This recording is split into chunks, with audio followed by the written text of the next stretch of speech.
Seat sharing पर आम आदमी पार्टी और कांग्रेस के बीच में बैठक हुई।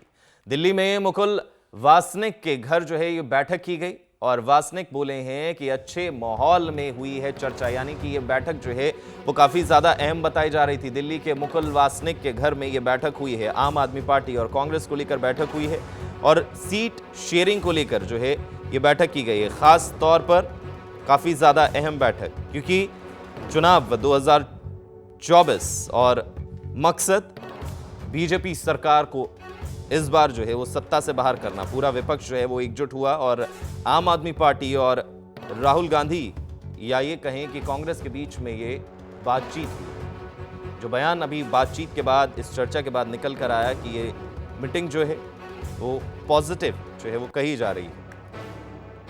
कुछ तस्वीरें जो है वो आपके सामने हैं आम आदमी पार्टी की, किस तरीके से जो है वो आज की चर्चा रही। काफी अहम जो है ये बातचीत रही। दिल्ली के मुकुल वासनिक के घर जो है ये बैठक हुई।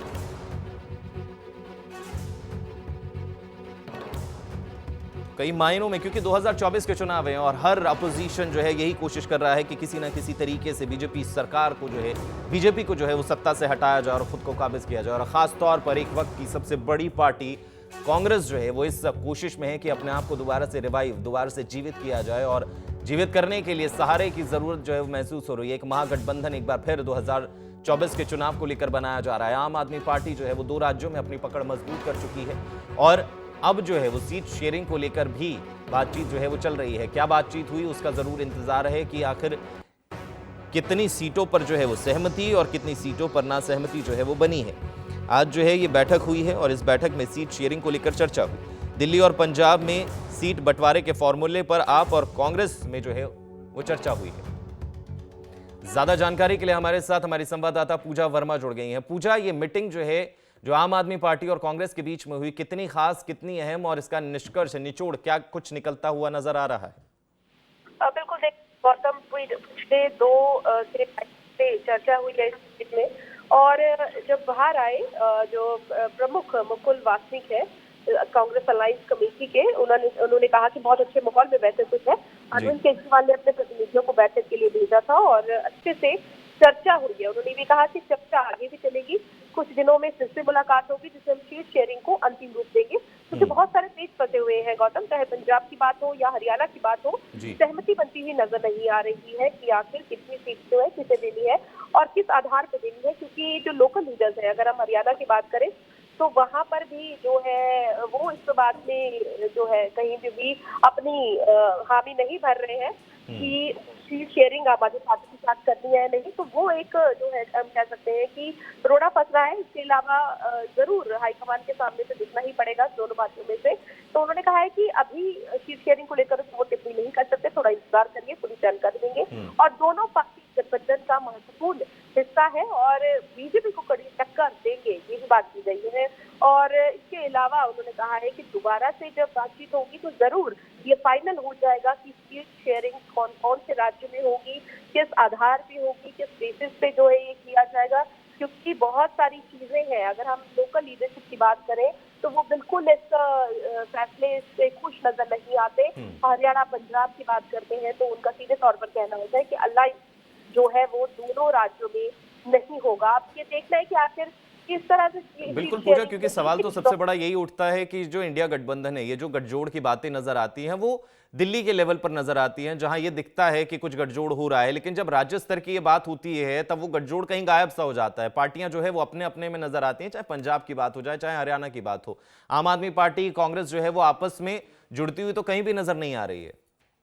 बिल्कुल, देखिए बार बार जो बयानबाजी अगर हम सुने तो इनका ये कहना होता है कि ये जो हम लड़ाई लड़ रहे हैं वो एनडीए के खिलाफ है, बीजेपी के खिलाफ है। लेकिन उससे प्रैक्टिकली तौर पर राज्यों में उस फॉर्मूला को अप्लाई करने में बहुत ज्यादा दिक्कत सभी पार्टियों को आएगी और ये आ भी रही है। क्योंकि आप लगातार देखेंगे मंच से जो बयानबाजी होती है वो कुछ और होती है और हाईकमान, लेकिन अंत में ये जरूर कहा जाता है कि हाईकमान जो कहेगा हम वही करेंगे। तो ऐसे में हो सकता है कि कांग्रेस और आम आदमी पार्टी का जो हाईकमान है जो भी फैसला लेंगे वो उन्हें मानना ही पड़ेगा। अगर नहीं मानेंगे तो इसका खामियाजा दोनों पार्टियों को भुगतना पड़ेगा और फिर से कहीं ना कहीं फेवर ये चीज बीजेपी को करेगा। तो ऐसे में किस तरह से हाईकमान नेताओं को बना लेता है इस चीज में, चुनौती उनके लिए है कि आखिर किस तरीके से वो लोग जो है इन्हें अपने जो उनका फॉर्मूला है उसको लेकर चल सके। बिल्कुल पूजा, एक ना जैसे कि आज की जो मीटिंग थी वो सीट शेयरिंग को लेकर थी, जो अभी 5 राज्यों के चुनाव आए उस पर जो है वो काफी ज्यादा निर्भर कर रहा था कि कांग्रेस कितनी मजबूत स्थिति में है, लेकिन उन 5 चुनाव में जो है वो अच्छा प्रदर्शन नहीं नजर आया। तो क्या लगता है कि सीट शेयरिंग में बैकफुट पर कांग्रेस जो है वो रहती हुई नजर आएगी उन बाकी तमाम पार्टियों के कंपैरिजन? देखिए, इंडिया अलायंस की अगर हम बात करें तो उसमें एक चीज देखने को मिलती है, भले ही कांग्रेस 5 राज्यों की में अभी ज्यादा अच्छा प्रदर्शन कर पाई तेलंगाना के अलावा, लेकिन इसमें एक चीज अहम है कि काफी ऐसे राज्य हैं जहाँ पे अभी की सरकार जो है वो कांग्रेस की है और अपने आप में एक बड़ी पार्टी के तौर पर कांग्रेस ही मेन ऑपोजिशन में फिलहाल है। इस चीज का जो है कहे कि एक अपने आप को ऊंचा दिखाना या अपना एक वर्चस्व दिखाना कहीं ना कहीं कांग्रेस का हमेशा से एक पैटर्न रहा है। यही कारण है कि दूसरी पार्टियों को कहा जरूर जा रहा है, लेकिन एक डोमिनेंस जो है वो कांग्रेस की जरूर नजर आ रही है। ऐसे में उस डोमिनेंस को खत्म करने के लिए और एक पैरेलल लेवल पर सारी पार्टियों को लाने के लिए ये सीट शेयरिंग के लिए जरूर की जा रही है।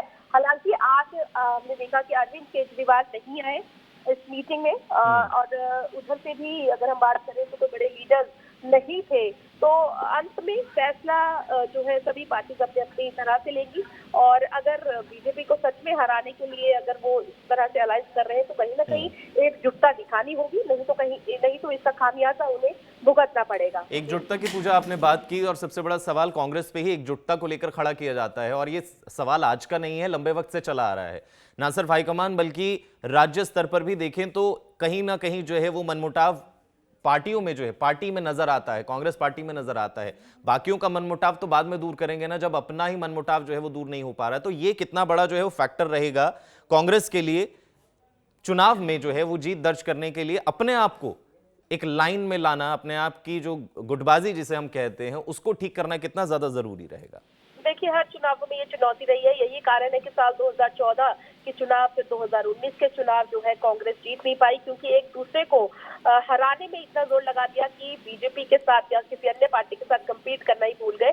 और दूसरी बात, जिस तरीके से आपने कहा गुटबाजी, बिल्कुल गुटबाजी का जो फैक्टर है वो रहता भी है। और हमने पिछले दिनों देखा था, एक बैठक दिल्ली में बुलाई गई थी जिसमें काफी सारी जो नई नियुक्तियां की गई हैं, प्रभारी बनाए गए हैं, कोऑर्डिनेटर्स बनाए गए हैं लोकसभा और विधानसभा के चुनाव। जी पूजा, हमारे साथ बने रहिए। और ये जो है मीटिंग आज की बहुत ज़्यादा जो है वो अहम रही है, क्योंकि दोनों पार्टियां यानी कि कांग्रेस और आम आदमी के बीच में जो है मुलाकात हुई, पॉजिटिव मीटिंग रही, लेकिन निष्कर्ष क्या निकला, बातचीत में निचोड़ क्या निकला, वो ज़रूर देखना होगा।